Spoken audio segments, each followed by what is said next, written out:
আমাদের চ্যাপ্টারের নাম হচ্ছে রাইট ফর্ম অফ ভার্বস, অর্থাৎ ভার্বের সঠিক ব্যবহার। তোমরা যারা পঞ্চম শ্রেণীতে পড়ো এবং বৃত্তি পরীক্ষার্থী তাদের জন্য খুবই খুবই গুরুত্বপূর্ণ এই রুলস গুলো জানা বা এইগুলো সঠিকভাবে করতে পারা। রাইট ফর্ম অফ ভার্বস মানে কি? ভার্বের সঠিক রূপ। আমরা ইতোপূর্বে রুলস গুলো করেছি, আজকে আমরা একটু প্র্যাকটিস করব, ঠিক আছে? তাহলে টমাল ড্যাশ হিম ইয়েস্টারডে, এখানে দেওয়া আছে মিট অর্থ সাক্ষাৎ করা। তাহলে গতকাল তমাল সাক্ষাৎ করবে। গতকাল কি করবে সম্ভব? না স্যার, ভবিষ্যতে করবে, তাহলে ফিউচার টেন্স দেওয়ার কোনো সুযোগ আমাদের নাই। আচ্ছা, গতকাল তমাল তার সাথে সাক্ষাৎ করছে, সম্ভব? করছে বলতে কি তো এই মুহূর্তে করতে হবে, তাই না?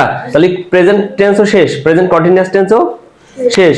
আচ্ছা, গতকাল তমাল তার সাথে সাক্ষাৎ করে, করে দিলে তো হবে না, করে দিলে তো অভ্যাসগত প্রেজেন্ট টেন্সে রাখতে হবে, তাই না? তাহলে বলতে হবে কি? গতকাল তমাল তার সাথে কি করেছিল? করেছিল। আমরা একটা ইন্ডিকেটর পেয়ে গেছি এখানে, ইন্ডিকেটরটা হলো ইয়েস্টারডে। ইয়েস্টারডে মানে কি? গতকাল।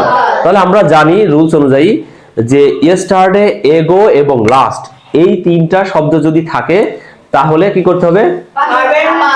ভার্বের পাস্ট ফর্মে রাখতে হবে, ভার্বের পাস্ট ফর্ম হবে। তাহলে এমডব্লিউটি মিট কোন টেন্সে আছে? প্রেজেন্ট টেন্সে আছে। এটাকে যদি পাস্ট করতে হয় তাহলে কি করতে হবে? এমইটি। উচ্চারণটা হবে মেট, উচ্চারণটা হবে কি? মেট। ওকে, তাহলে তমাল মেট হিম ইয়েস্টারডে, তমাল তার সাথে গতকাল কি করেছিল? সাক্ষাৎ করেছিল। কি বোঝা যাচ্ছে? ক্লিয়ার? এখন এখানে বুঝলাম কি করে ইয়েস্টারডে। আমি বলি আবারও, ইয়েস্টারডে, এগো আর লাস্ট এই তিনটা ইন্ডিকেটর যদি কোনো সেন্টেন্সে আমরা পাই তাহলে V2 হয়ে যাবে, অর্থাৎ ভার্বের কোন ফর্ম? পাস্ট ফর্মে হবে। Thank you. এক নম্বরটা বোঝা গেছে। আর দুই নম্বর বলছে যে সৈকত মাদার। এখানে একটা জিনিস বোঝাবো তোমাদেরকে আজকে। এই যে সৈকতের সাথে আমরা এস দেওয়ার কারণ কি? সৈকত একজন ব্যক্তি। দেখো, সৈকত মাদার যদি এটাকে বলা হয় অ্যাপোস্ট্রোফি এস। কি বলা হয়? অ্যাপোস্ট্রোফি এস। এই সৈকতের সাথে এসটা না দিলে কি হয়? আমরা নাও দিতে পারি। এ আবার বাড়তি আমার দেওয়ার প্রয়োজন কি? কারণ কি? দেখো, আমি যদি না দিই এমন হবে সৈকত মাদার, তার মানে হলো সৈকত মা। কেমন হচ্ছে ভাই? শুনতে কেমন লাগছে? সৈকত মা। কারণ কি? সৈকত মানে সৈকত, মাদার মানে মা। সৈকত মা না সৈকতের মা? হ্যাঁ, কোন ওয়ার্ডে যদি এরকম র বা এর চলে আসে সেখানে আমরা অ্যাপোস্ট্রোফি এস ব্যবহার করি। যেমন সৈকত মাদার, সৈকতের মা। সৈকত মা হবে না, কোন হয়ে যাবে কি? সৈকতের মা। এই যে আমরা বলি আমার মা, তাহলে মাই মাদার। এই যে মাই কিন্তু পসেসিভ কেস। এই নাউনকে পসেসিভ কেস বানানোর জন্য অ্যাপোস্ট্রোফি এস দেওয়া হয়। বুঝা গেল? আবার বলতো আমার মায়ের নাম। এবারে করো, মাই মাদার নেম না মাই মাদার্স নেম? যদি এসটা না করি তাহলে কি হবে? মাই মানে আমার, মাদার মানে মা, নেম মানে নাম। আমার মা নাম কি আছে? আমার মা নাম না মায়ের নাম? এই যে মায়ের এর চলে আসছে না? এই যে এর আসার কারণে অ্যাপোস্ট্রোফি এস ব্যবহার করা হয়। তারপরে নেক্সটে পড়ি, সৈকত মাদার, সৈকতের মা often fry dash order for making dress. For making dress অর্থাৎ পোশাক তৈরি করার জন্য অর্ডার পায় সে। আর এই গেট অর্থ কি? পাওয়া। এখানে হবে, এখানে কি হবে সেটা পরের বিষয়, আগে আমরা একটু আলোচনা করি। আমরা কোনো ইন্ডিকেটর ধরে পাই কিনা দেখি। এখানে একটা ইন্ডিকেটর আছে, ইন্ডিকেটর আছে অফেন। অফেন মানে প্রায়। তো প্রায় আমরা যে কাজটা করি এটাই অভ্যাসগত। আচ্ছা, আমি প্রতিদিন বিদ্যালয়ে যাই, এই প্রতিদিন বিদ্যালয়ে যাওয়াটা কি আমার? অভ্যাসগত। হ্যাঁ, তারপরে সে প্রতিদিন বিকালে খেলে, এই প্রতিদিন বিকালে খেলা এটাও তার জন্য কি?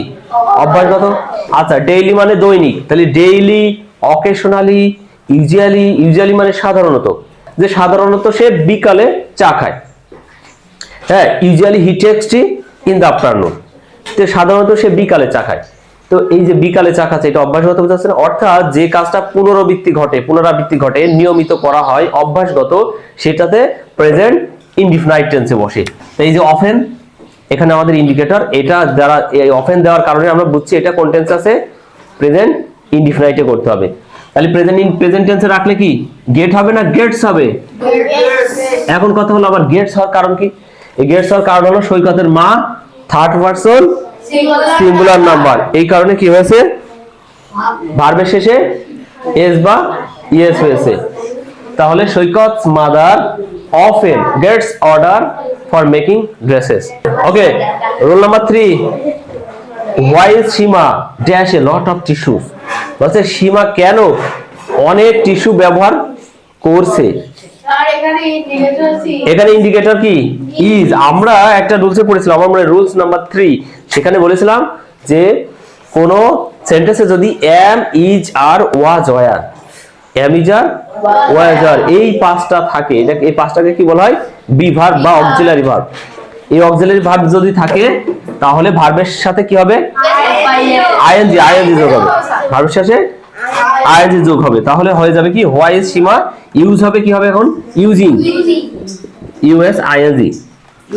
M is are was are থাকলে ভার্বের শেষে কি হবে আইএনজি হবে। আচ্ছা, M is are was are থাকলে ভার্বের শেষে কি হবে আইএনজি হবে।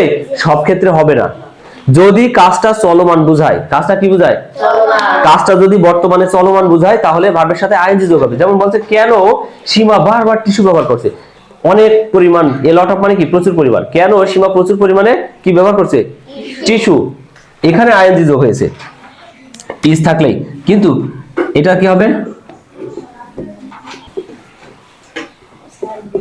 বিয়ার অর্থ জন্মগ্রহণ করা নাকি, আই ওয়াজ এখানে প্রেজেন্ট টেন্সে রাখলে হবে, বিয়ার রাখলে হবে, এখানে হবে কি বিও আর এন বর্ন হয়ে গেল, অর্থাৎ পাস্ট টেন্স হয়ে গেল। তার মানে M is are was are থাকলে যে ভার্বের সাথে আইএনজি যোগ হবে না। রুলসটা হলো এই, কোন সেন্টেন্সে যদি এম ইজ আর ওয়াজ আর থাকে এবং কাজটা যদি বর্তমানে চলমান বোঝায় বা অতীতকালে চলমান বোঝায় সেক্ষেত্রে ভার্বের সাথে আইএনজি। আর যদি অতীতকালের কোনো একটা ঘটনা বোঝায় তাহলে V2 হবে। ঠিক আছে, I was born in 2000